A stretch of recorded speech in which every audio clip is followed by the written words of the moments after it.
Okay folks, we are at the launch of the brand new Peugeot 5008. This is expected to the Irish market for 172. So folks, in July you need to get your pre-orders in now if you want to get your hands on one of these 7-seaters.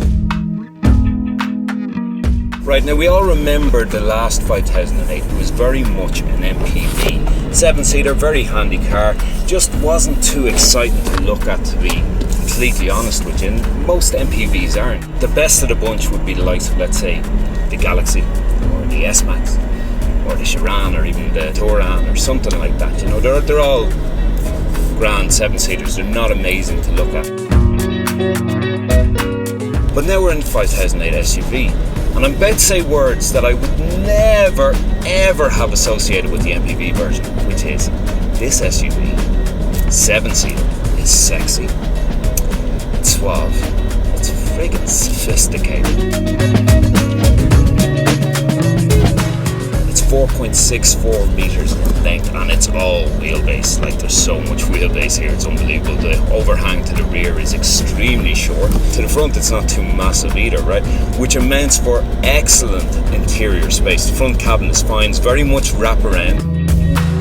Bear in mind we're in top spec GT trim here, which means everything's leather, nice, lovely cloth and material and all the rest. We haven't seen the entry level yet, so we're only commenting on what we're driving. Space here is absolutely wonderful. We've got an extra 60 mils of legroom here. The other thing about these seats is each one is on individual rails, so you can push them forwards and backwards like so. And as I said, legroom is phenomenal. Obviously if you're pushing them forward, you're going to give yourself more room there in row 3. We've got focal sound system inside this car, and we were listening to AC/DC there a couple of seconds ago. You turn up the volume in these beryllium speakers, right? Beryllium, rare than gold, such a fine metal to use, and it sounds amazing. Now, what are the negatives? Well, head height here is not great. As you can see, I'm now touching, and in fairness, I am straightening up a bit, but my head is touching off, and the reason for that is because of this panoramic sunroof. Now, in terms of the boot space, you put down these seats here. In fact, you can take them out really easily, and they weigh something like, I think it's 11 or 10 kilos or something like that. They're very light, but if you take them out, it's 1,090 litres of space, which is mammoth. All these seats lie flat, as well as the passenger seat to the front, which means that if you want to take surfboards, if you have surfboards, that's pretty cool. And you can also use the front passenger seat as a table if you wish, which is kind of groovy.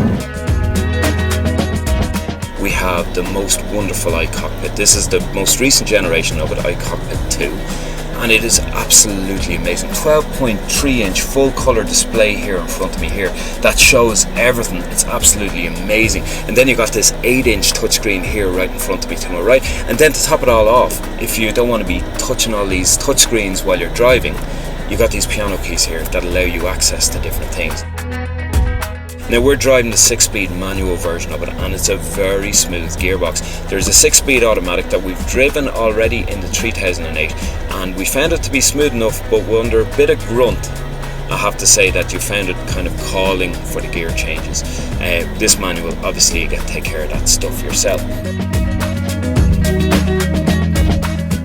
Right.